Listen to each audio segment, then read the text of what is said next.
Turned out to be a blessing, didn't it? One of my passions. It really is. Indeed it is. It is. Well, let me talk about your service first. Where are you from? Where'd you grow up? I grew up in Kansas. You did where? I grew up in Coldwater, Kansas, which is just about 60 miles south of Dodge City. Yeah.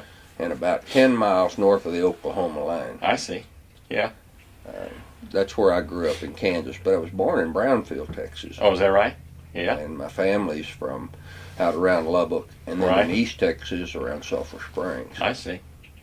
Yeah, that's where my mother-in-law lives, in Sulphur Springs, as a matter of fact. Well, so, yeah. Our family was from Yantis. Is that right? Which is just south of Sulphur Springs. Yeah, exactly. Between Quitman and Exactly.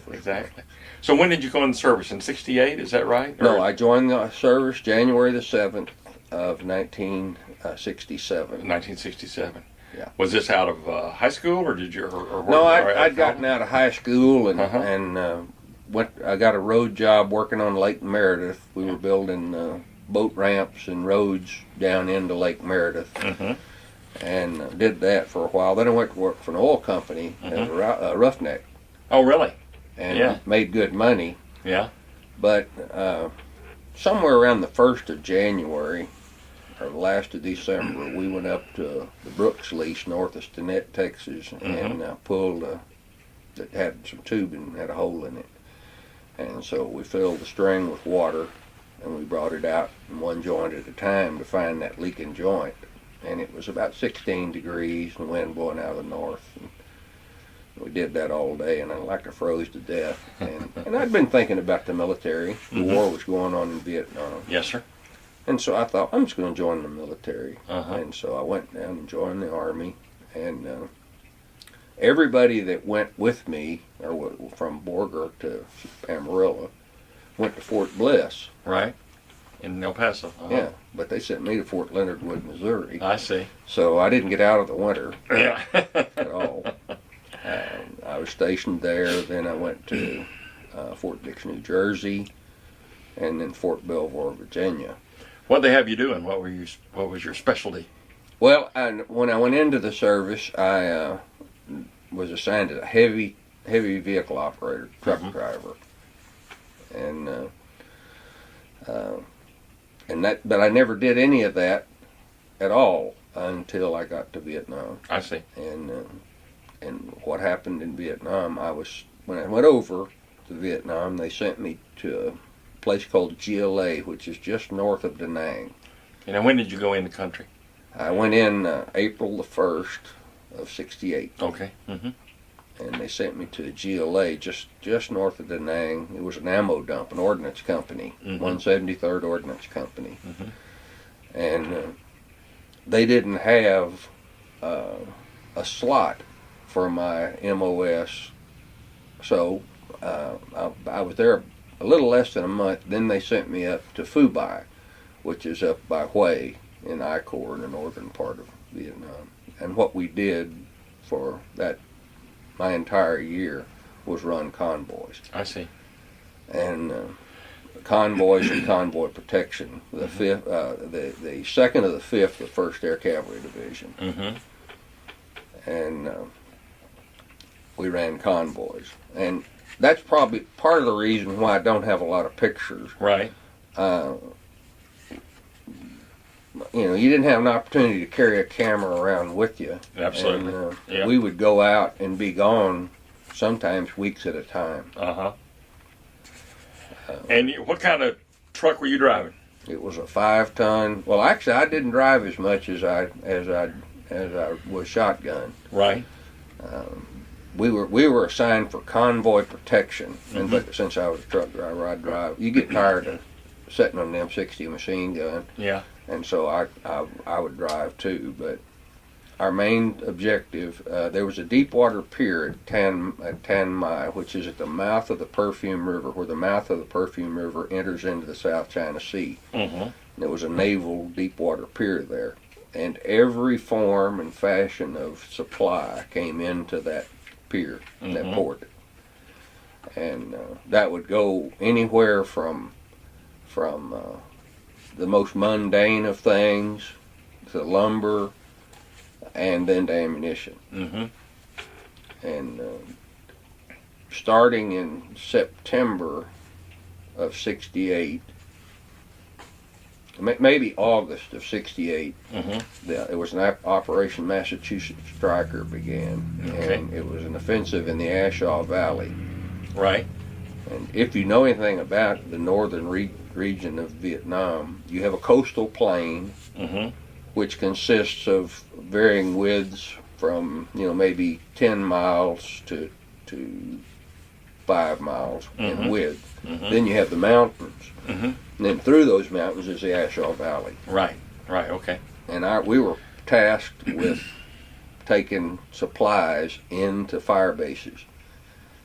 And they weren't bases that a C-130 could land at. And helicopters couldn't carry enough, and they're too slow and they get shot down. So they started running convoys. Yes, sir.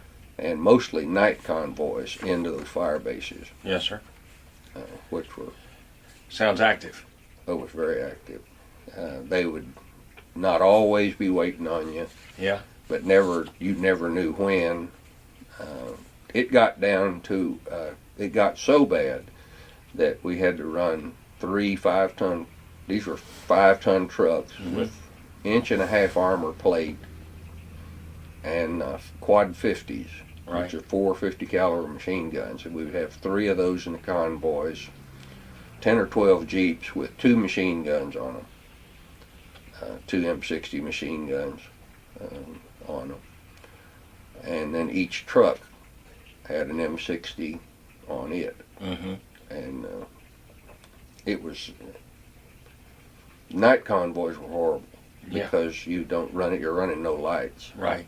And all you have is the little triangle lights that are on the back of that truck in front of you. That's all you can see. And it's red if he hits his brakes, and it's white if he's not. Right.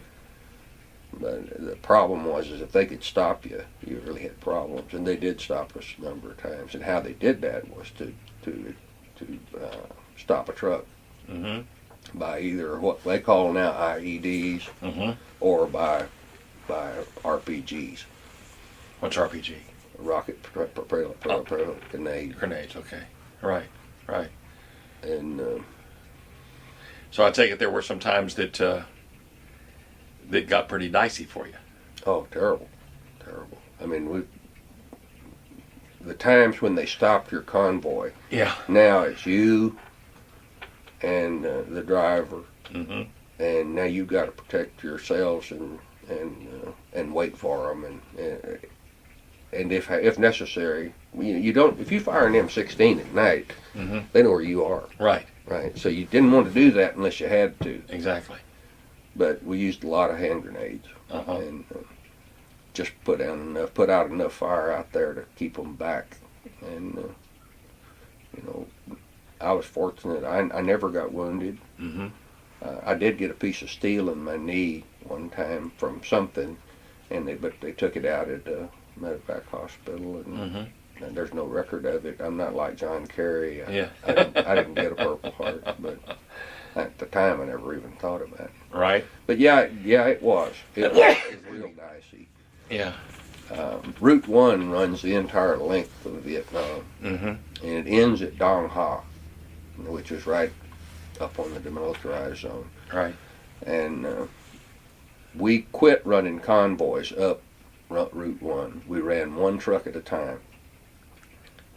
And the reasoning behind that was that if they wouldn't risk exposing their position trying to take out one truck. Now they did take out trucks, but they started running one truck.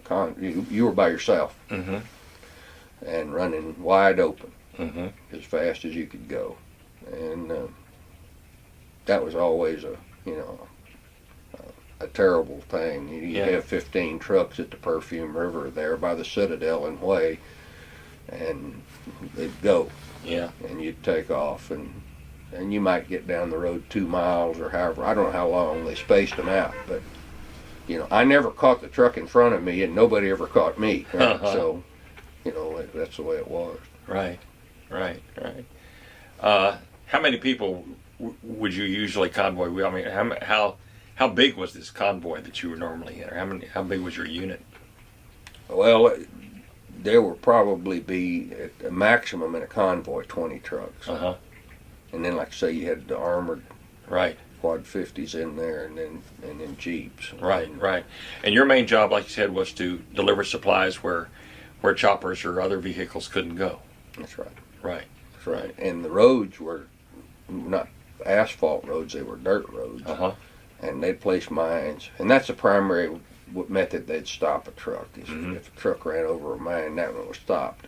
And in the Ashaw Valley, or going into the Ashaw Valley, where you were going into LZ Birmingham or LZ Bastogne or LZ Ann or Geronimo, any of those, if they stopped you, it wasn't a wide road. Right. So they would put those things in a place where it would squeeze down where you didn't have any room to get around. And we had these trucks that had the ability to drag a vehicle out of the way if it did get stopped. Right. But right.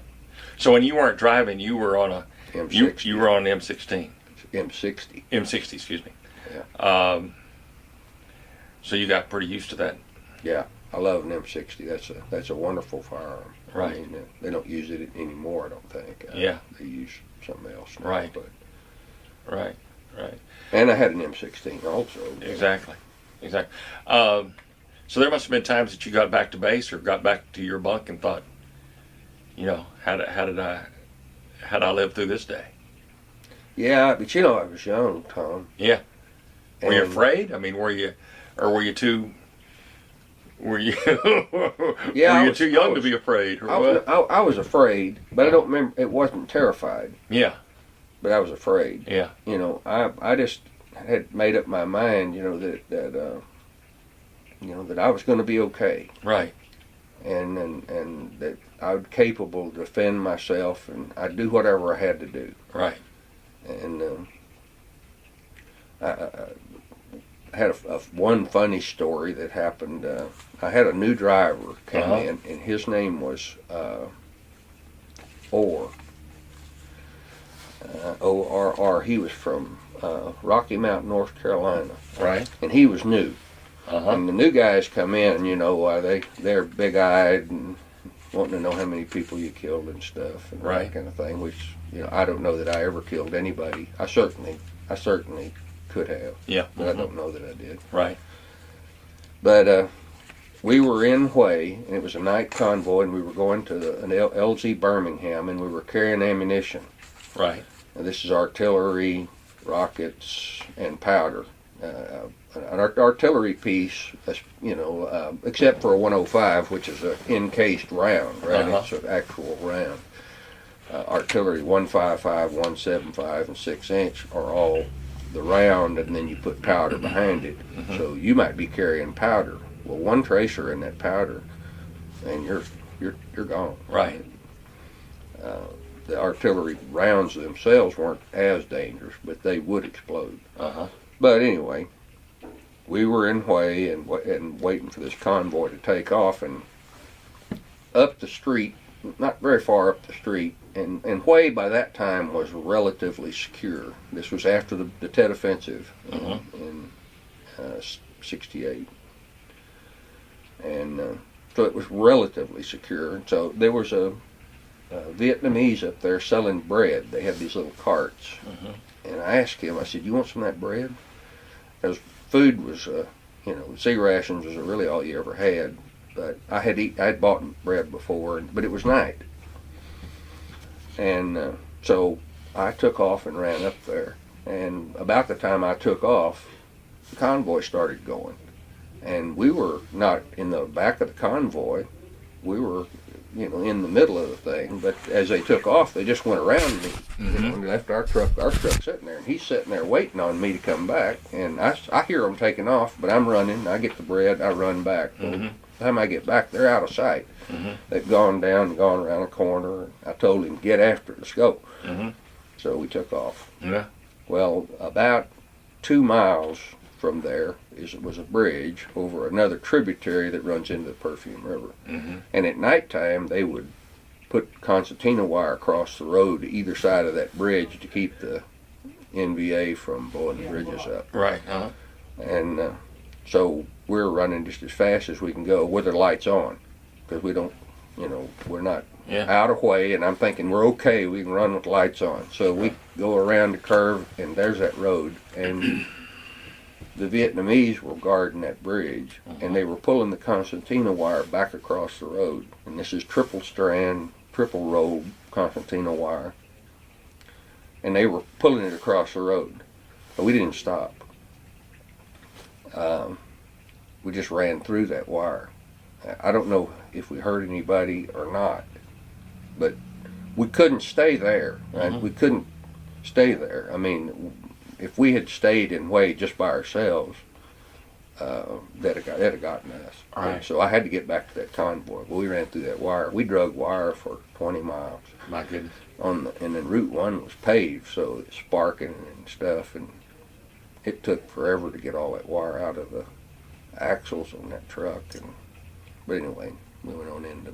But that particular night, when we got to LZ Birmingham, they were firing artillery, and they were waiting on us. And they were breaking the bands on those artillery rounds, and there'd be, I'd say, 16 175 rounds in each pallet. They were breaking those pallets and shooting them off the truck. Right? They weren't unloading them. They were shooting them off the truck. I'll be darned. That's how bad they needed them. Yeah. And so you just stayed there till we were there all night. Right.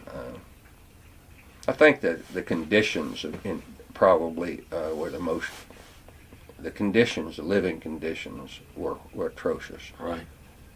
I went over there relatively healthy and came back. You know, I weighed like 160 pounds when I went over there and came back weighed 135. Oh my gosh. And there was no rest. Yeah. I mean, even if you went back to base camp, they'd mortar you, right, and send rockets in. So sleep was just when you could get it. And when you were out on the road, when you were running convoys, you just slept where you could. Yeah.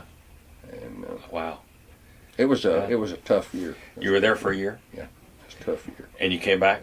Yeah, I came back in April of 69? 69. 69?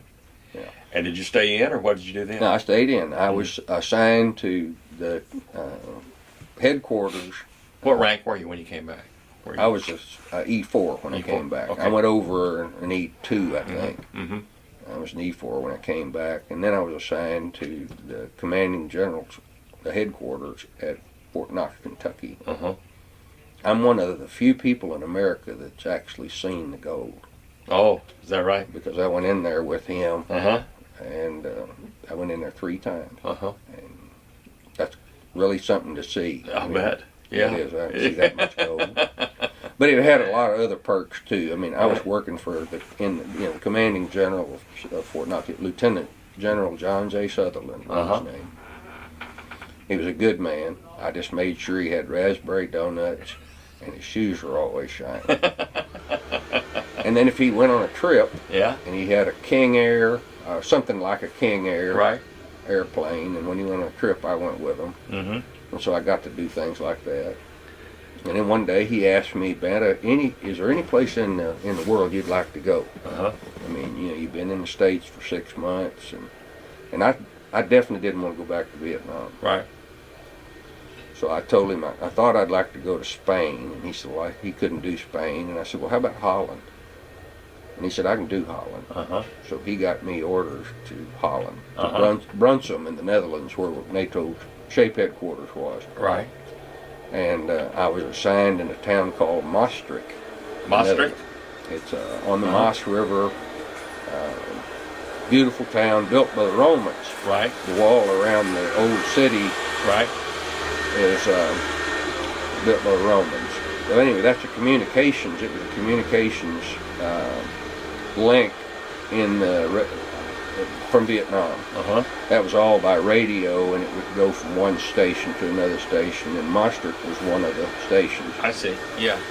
And so I lived there for a while, well, actually about 6 months. And then I went to a Baptist retreat at Berchtesgaden, which is Hitler's over Salzburg, where the Eagle's Nest is. Had a Baptist retreat at the General Walker Hotel. And there was a chaplain there from Mannheim, Germany, and his chaplain assistant was going home. Yeah. And he said, "Would you like to be my chaplain assistant?" Uh-huh. And I told him, like, "Yeah, I'd like to do that." So I got orders and went to Mannheim and became a chaplain's assistant, which turned out to be the best duty that I had in the Army. Uh-huh. Nobody really messes with a chaplain's assistant. Right. You know. Let me shut that door. Yeah, okay, that'll be good. Yeah, that way I'll be able to. Yeah, In Mannheim. In Mannheim, yeah. And Chaplain Sisk, Leroy A. Sisk, he was a major. Uh-huh. But that duty was what you would typically expect. I did all his, wrote all his, he'd write the letters, I typed them. Uh-huh.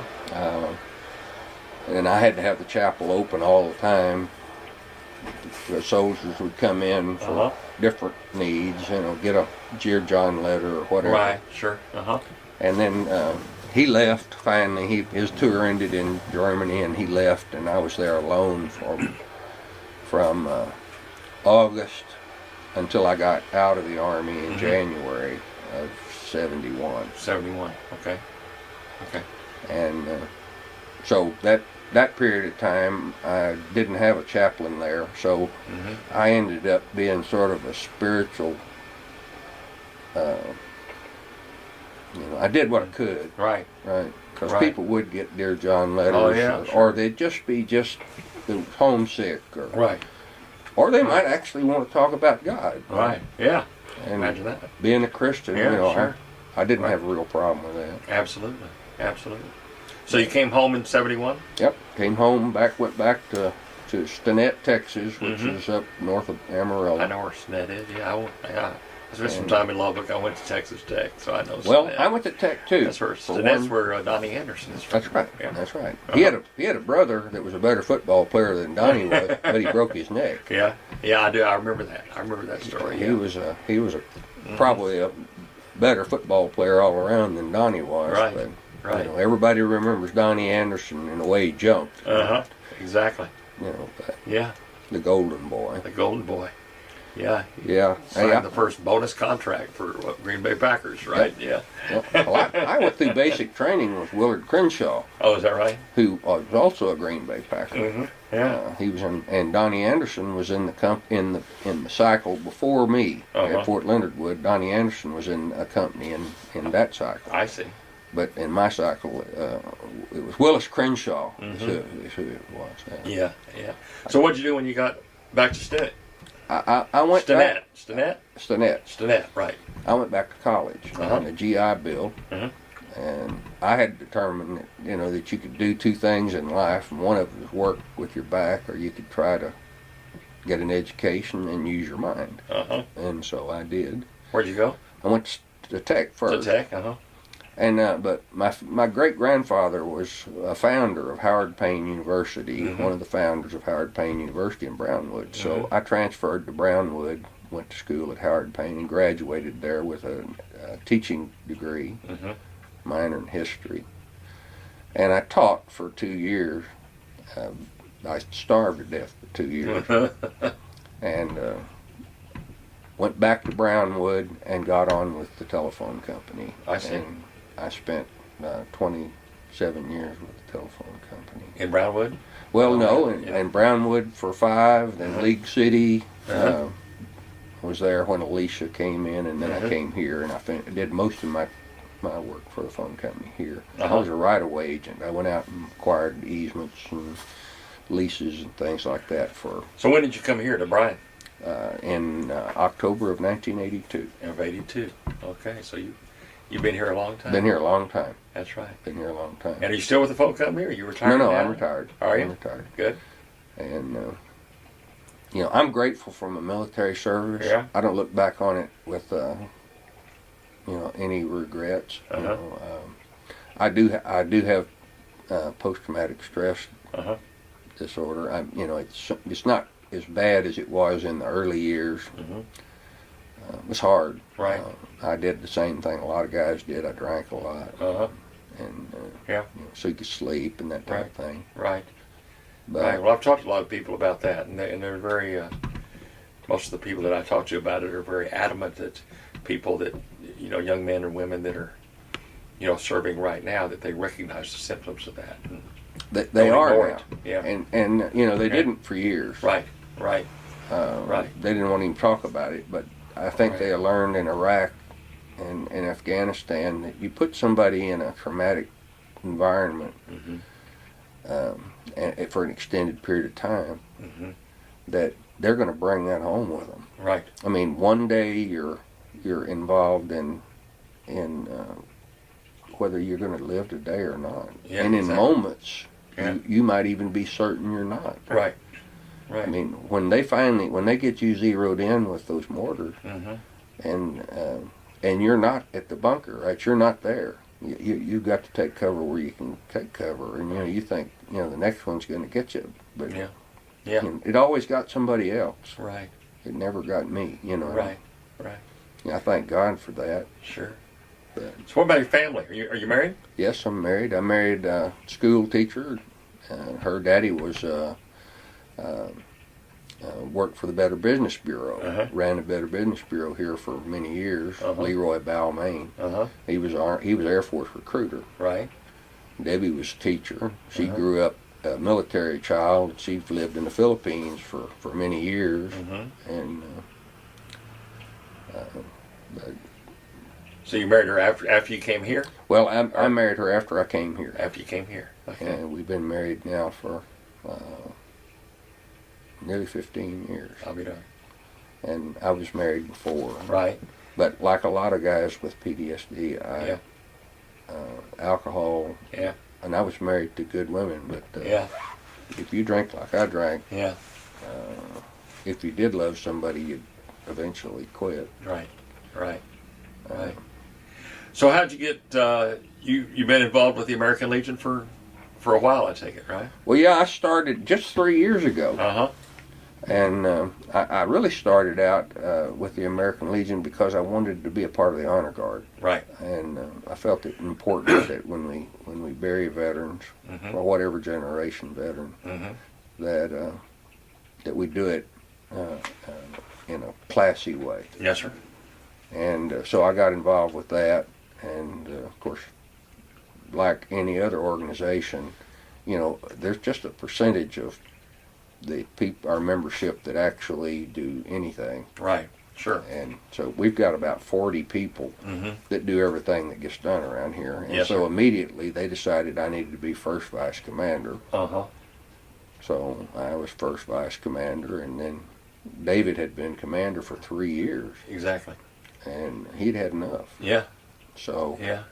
they approached me about being the commander, and although I didn't feel I was qualified or anything, it's just I've been given a lot of support. Right.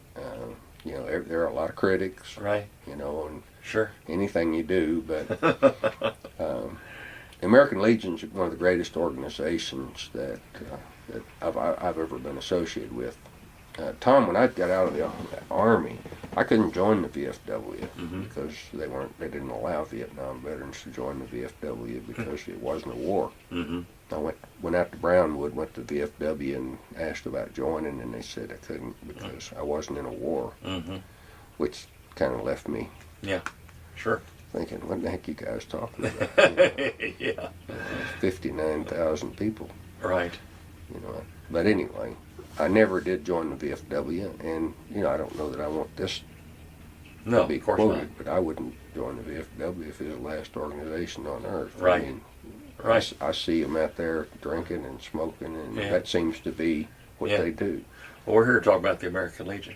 Yeah, the American Legion Yeah. is a whole nother thing. Right. Exactly. It's a horse of a different color. Exactly. Exactly. We have programs, Boys State, Boys State, and Girls State, which is a wonderful thing. Uh-huh. Right now, West Wind is we're recruiting students to be involved in Boys State and Girls State. Right. Last year, our 2 Boys State candidates went on to Boys Nation Yeah. from this post. Right. Right, the only 2 in the state of Texas. Uh-huh. Right, came from this post. Yeah. Both of them from Middle Eastern descent, Uh-huh.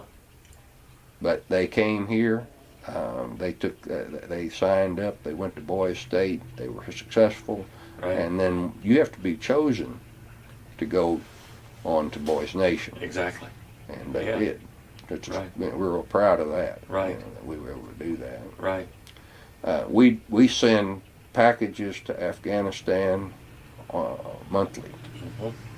And that was something in Vietnam that I didn't get very many packages. What I got was from my family, but those meant a lot. Mhm. You know, if it was peanut butter cookies and if they made it in pieces, that was okay too, because it was something after eating. If you eat sea rations for a while, Yeah.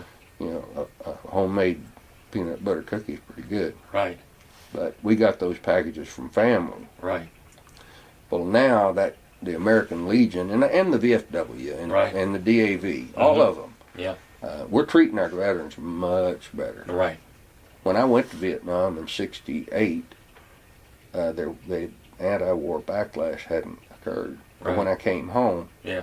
it was on. It was on. Sure. And it was so bad that when we were discharged from Fort Ord, California, to go home on leave, they took us out a side gate at Fort Ord, not the front gate, Mm-hmm. because they had demonstrations going on out there. So, Right. and they encouraged us to wear civilian clothes, not to go out wearing the uniform. Yeah. So, Yeah. so I went over with one frame of mind, Right. came back to Came back another. with another. Sure. And it's really a tragedy because that was a winnable war. Right. Yeah. Contrary to what Oh yeah. was said, we shouldn't have done Oh, that. And Most Vietnam vets echo that same sentiment. Yeah. That I talked to. when when the Vietnamese were retreating south toward Da Nang, Right. I saw it on TV Mm-hmm. and I wept Oh, I'm sure you did. because Yeah. I knew that when we left there, their backbone was gone. Yeah. They didn't have they wanted liberty. Right. I knew a lot of little kids. There was a bunch of little kids that would always be at the Perfume River in Hue. Mm-hmm. And I had 5 or 6 of them. Mai, Lon, Lei, Ian, Sam. Mm-hmm. There was a kid called Buddha that had sores all over his head. Mm-hmm. But when I got a chance, like I didn't get very often, but if I got a chance to go to Da Nang, I'd buy a bunch of stuff Right. for them. Right. T-shirts and, you know, anything I could buy for those kids. Right. So when I'd stop by there, they would always see me, boy, they'd just come tearing Exactly. and Yeah. and get whatever I had for them. Wow.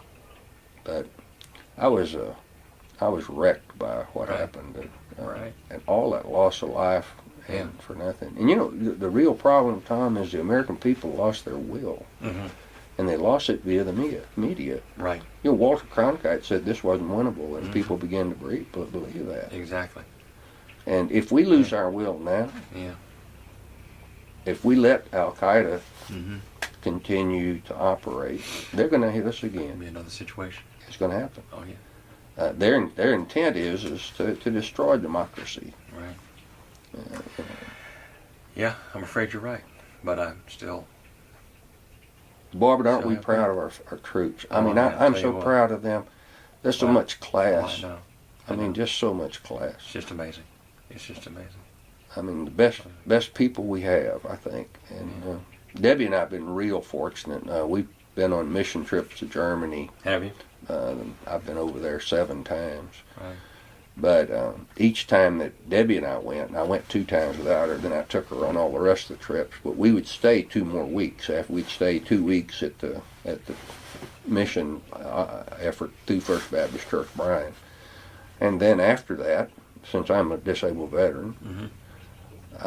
I was able to go to Garmisch-Partenkirchen, Mm-hmm. which is a military recreation area, Mhm. and stay at the Edelweiss Lodge. Yeah. And so I was able to be around them a lot. Right. And they're really classy, really classy. The esprit de corps that we Yeah. lost in the Vietnam War, Right. they've recaptured. They've recaptured. Yeah. And so now I think most Americans, Mhm. when they see a person in uniform, they consider it Oh yeah. you know, It's a respectful thing. real Yeah. respectful. Yeah. And so, I never miss an opportunity Mhm. if I see one.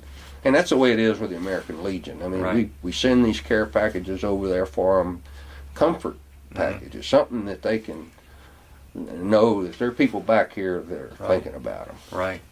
Right.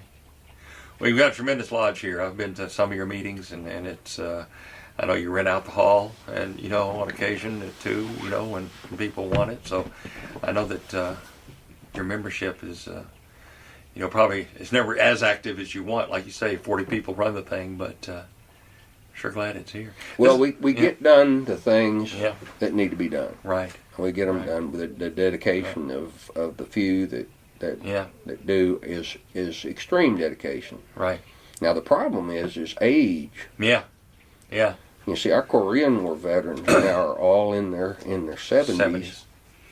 Yeah. World War IIs are in their late 70s and 80s and early 90s. All the Vietnam veterans are in their 60s. If they're still around, and Vietnam veterans are in their 60s. 59, 58, something like that. So, right. The age, what problem we're having now is we're not able to draw in, or we're not having as much success drawing in these troops from the Afghan or the Iraqi war. Right. Yeah. I don't know that they see that we have what they need. So we're looking at trying to come up with ways. We're probably going to have to get video games or something, right?